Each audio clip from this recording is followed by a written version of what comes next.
Hello, कैसे हो दोस्तों। स्वागत है आप सबका स्काई स्टोरी चैनल पर।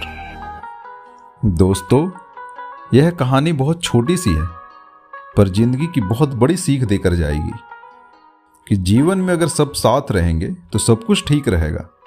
जैसा कि किसी ने बहुत खूब कहा है, कभी पेड़ काटने का किस्सा ना होता अगर कुल्हाड़ी के पीछे वह लकड़ी का हिस्सा ना होता।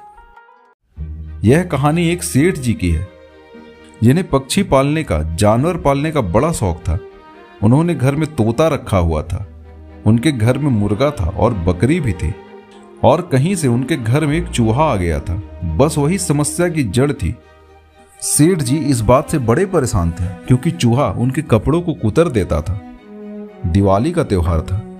सेठ जी अपनी मैडम के लिए एक बड़ी बढ़िया साड़ी लेकर आए थे और चूहे ने अपनी आदत के मुताबिक अपना काम किया और उसने साड़ी में एक बड़ा सा छेद कर दिया। सेठ जी ने जब उस नई साड़ी को देखा तो आग बबूले हो गए और सेठ ने कहा कि आज इस चूहे को पकड़ के रहूंगा। सेठ जी शाम को ही एक चूहा दानी लेकर आए और वह जो चूहा था वह डरने लगा, घबराने लगा कि अब तो मैं इसमें कैद हो जाऊंगा और मुझे यहां से बाहर फेंक देंगे। चूहे ने सोचा कि सब कुछ अच्छा चल रहा था, अब सब बिगड़ जाएगा। वह चूहा गया तोते के पास और कहा, मेरी मदद करो। उस तोते ने कहा, मैं तुम्हारी मदद क्यों करूं? तो चूहे ने कहा, वह चूहा दानी आ गई है, वह मुझे पकड़ लेंगे। तो तोते ने कहा, तो मुझे इससे क्या लेना देना? तोते से निराश होकर वह मुर्गी के पास गया और कहा, मेरी मदद करो। फिर मुर्गी ने कहा, भाई मुझे इससे लेना देना क्या? फिर वह चूहा बकरी के पास गया और बकरी से भी वही कहा। चूहा जो बेचारा वह समझ नहीं पा रहा था कि क्या करना है और मेरे साथ क्या होगा। और सेठ जी उधर रात होने का इंतजार कर रहे थे कि चूहा एक बार इस चूहा दाने में फंस जाए।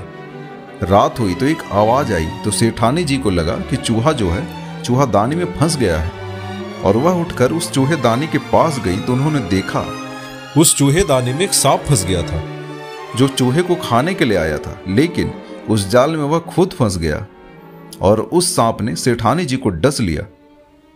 सेठानी जी जोर से चिल्लाई। सेठ जी की आंख खुली तो जाकर देखा कि सेठानी जी को सांप ने डस लिया है। वह उन्हें तुरंत अस्पताल लेके गए। डॉक्टर ने कहा कि सिर्फ एक ही तरीका है जिससे वह बच सकती हैं। सांप बहुत जहरीला था, इनको तोते का सूप पिलाना पड़ेगा।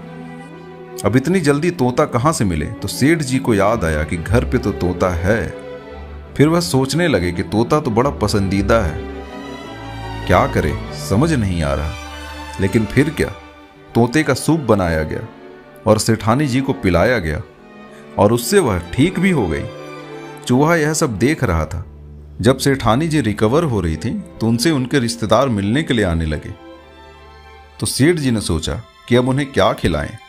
तो फिर सेठ जी को लगा कि मुर्गी तो घर पे पहले से है, तो फिर सेठ जी को लगा कि मुर्गी का ही चिकन करी तैयार कर देते हैं। तो सेठ जी ने मुर्गी की भी बलि चढ़ा दी और वह कढ़ाई में पहुंच गई। थोड़े दिनों के बाद जब सेठानी जी पूरी तरह से स्वस्थ हो गई तो सेठ जी ने सोचा कि अब एक बड़ी सी पार्टी रखते हैं, और अब की बार बकरे की बारी थी। उसको भी कढ़ाई की भेंट चढ़ा दिया गया।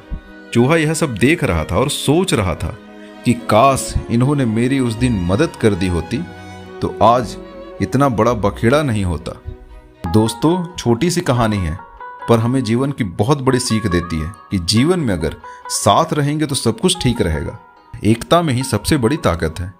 याद रखिए, अपने सिर्फ तस्वीरों में नहीं बल्कि तकलीफों में भी साथ खड़े होते हैं। जब हम एक दूसरे की तकलीफों में साथ खड़े होते हैं तभी जीवन आसान होता है और हम आगे बढ़ने के लिए साहस पाते हैं।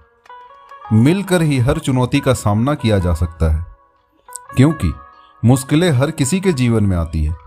आज किसी और पर है तो कल हम पर भी आ सकती है। जब हम एक दूसरे की तकलीफों में साथ खड़े होते हैं तभी जीवन आसान होता है और हम आगे बढ़ने का साहस पाते हैं। मिलकर ही हर चुनौती का सामना किया जा सकता है, इसलिए एक दूसरों की मदद करते रहें और आगे बढ़ें।